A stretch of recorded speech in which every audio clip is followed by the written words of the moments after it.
क्रोध का त्याग ही कल्याण का मूल है। इसलिए क्रोध को त्यागना चाहिए। क्षमा, अब उसको वापस लौटना बहुत मुश्किल हो जाता है। क्रोध मूलो ही विग्रह, क्रोध लड़ाई झगड़े की जड़ है। जहां से लड़ाई का प्रारंभ होता है वो क्रोध है। क्रोध के कारण पति पत्नी अलग अलग हो जाते हैं। क्रोध के कारण जिसने कसम खाई थी कि हम हमेशा साथ रहेंगे, वो भी लड़ने लगते हैं। क्रोध के कारण पिता पुत्र में संबंध विच्छेद हो जाता है, पिता पुत्र अलग अलग हो जाते हैं। क्रोध के कारण भाई भाई से अलग हो जाते हैं। क्रोध विग्रह का मूल है। क्रोध एक को दूसरे से अलग कर देता है। इसलिए यदि साथ में रहना है तो क्रोध त्यागना पड़ेगा। क्रोध के कारण ही सारी लड़ाइयां होती हैं। क्रोध से दुख होता है। क्रोध हमेशा अज्ञानता से प्रकट होता है और प्रायश्चित्त पर खत्म होता है। हमेशा क्रोध दुख का कारण है। क्रोध से कभी किसी का भला नहीं होगा। महाराज, क्रोधो हंता मनुष्याणाम क्रोधो भाविता पुनः इति विद्धि महाप्रज्ञे क्रोध मूलो भवा भवौ।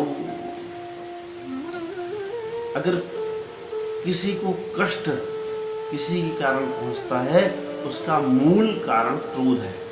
क्रोध से ही कष्ट होता है, क्रोध से दुख का प्राकट्य होता है। और क्रोधो हंता मनुष्याणाम, किसी मनुष्य की मृत्यु का कारण क्रोध ही होता है। कोई व्यक्ति किसी दूसरे व्यक्ति के द्वारा मारा जा रहा है तो उसमें मूल क्रोध ही है। क्रोधो भाविता पुनः, क्रोध ही अभ्युदय कराने वाला है और क्रोध ही नष्ट कराने वाला है, अवनति कराने वाला है। देखो, क्रोध कब करना चाहिए, कहाँ करना चाहिए, कितना करना चाहिए, किससे करना चाहिए, इन बातों का विवेक रहना चाहिए महाराज। इन बातों का विवेक रहना चाहिए कि क्रोध कब किससे करें।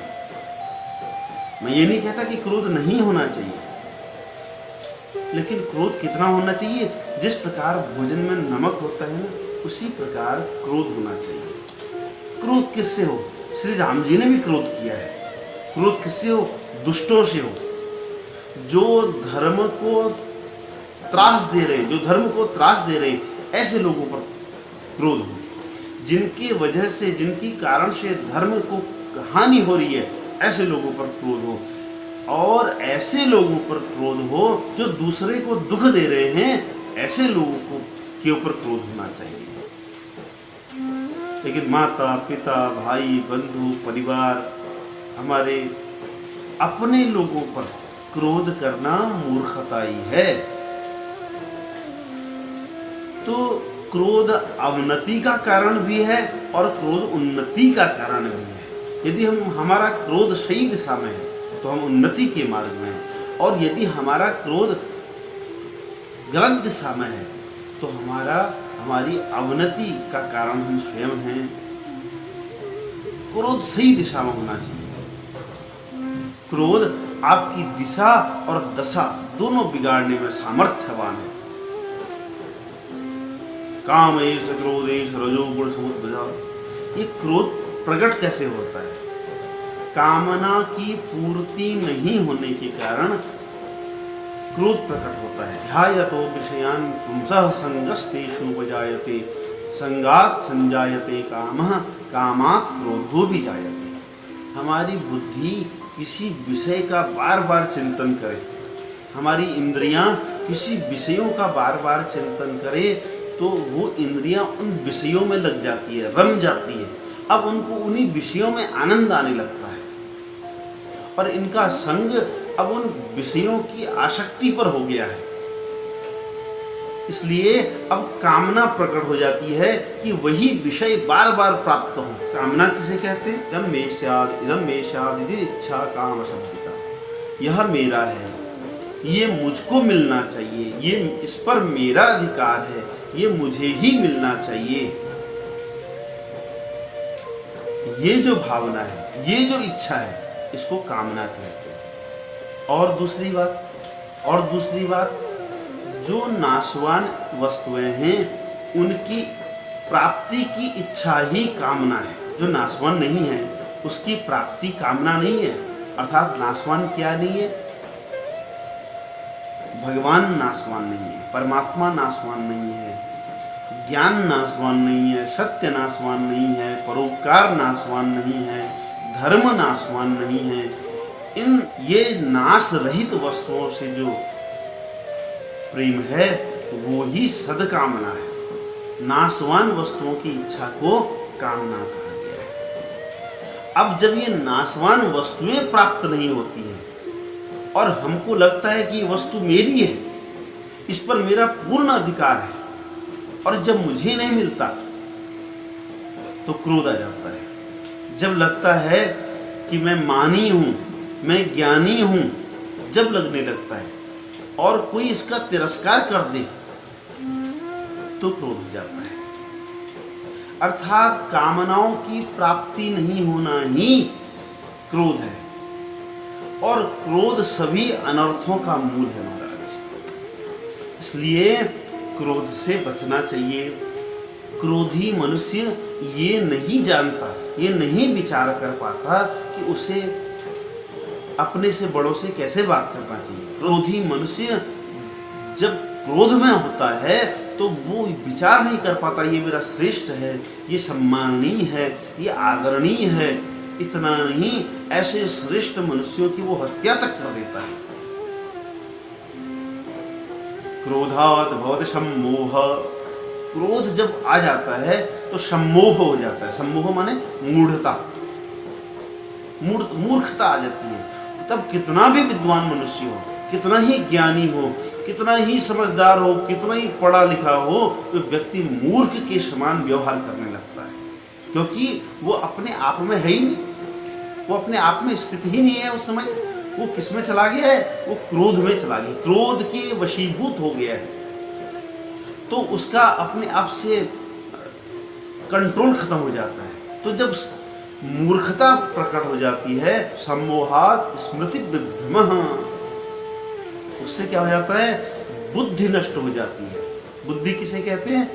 क्या करना नहीं, क्या करना चाहिए, क्या नहीं करना चाहिए, इस पर जो उचित निर्णय लेती है उसे बुद्धि कहते हैं। अर्थात या ऐसे कहें कि विवेक नष्ट हो जाता है, बुद्धिनाश हो जाता है। व्यक्ति की कर्तृत्व क्षमता, सोचने की क्षमता, व्यवहार करने की क्षमता, सदाचार की क्षमता सब नष्ट हो जाती है। और स्मृति नाशात् प्रणश्यति, जब विवेक खत्म हो गया फिर क्या रह गया महाराज? न ज्ञानी का ज्ञान रह गया, न ब्राह्मण का ब्राह्मणत्व रह गया, न पद की प्रतिष्ठा रह गई। फिर वो कोई एक इंसान नहीं है, फिर वो क्रोधी है। और क्रोध जो गुण है वो राक्षसों का है। क्रोध बहुत बड़ा अवगुण है।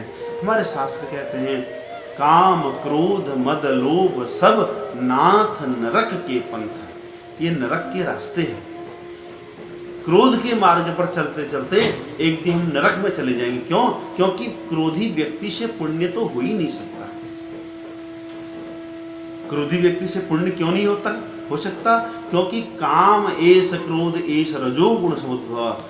जो क्रोध है ये रजोगुण और तमोगुण के मिले जुले प्रभाव से प्रकट होता है। तो इससे निश्चित ही मनुष्य अपराध कर बैठता है। उसको अपराध बोध होता ही नहीं है।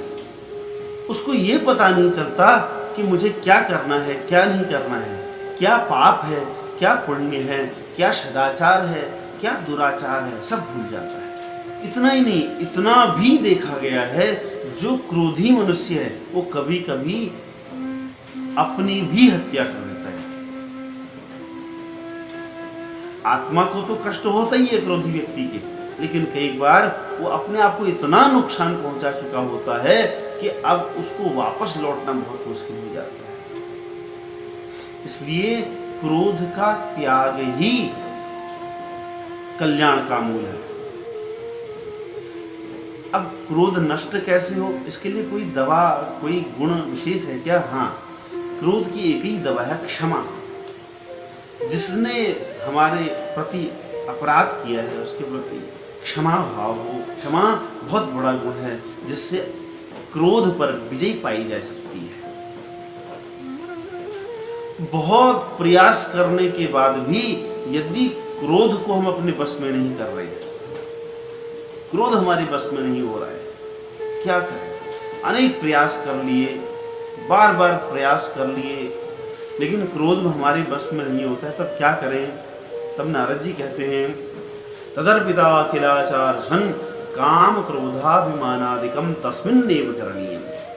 बहुत प्रयास करने के बाद भी यदि हम क्रोध को अपने बस में नहीं कर पा रहे, क्रोध पर कंट्रोल नहीं कर पा रहे हैं, तो तब क्या करें? बोले ये क्रोध फिर भगवान के ऊपर करो। अगर क्रोध करना ही है तो भगवान के ऊपर करो। देखो, बहुत सारे लोगों ने भगवान पर क्रोध किया और परिणाम ये हुआ कि उनको मोक्ष की प्राप्ति हो गई, भगवान की प्राप्ति हो गई। चाहे वो कंस हो, चाहे वो शिशुपाल हो, चाहे वो दंतवक्र हो, रावण हो, कुंभकर्ण हो, इन्होंने भी क्रोध किया, लेकिन क्रोध करने का परिणाम ये हुआ कि भगवान प्राप्त हो गए। इतना क्रोध, जब क्रोध हो फिर इतना क्रोध हो कि भगवान पर ही क्रोध निकल जाए।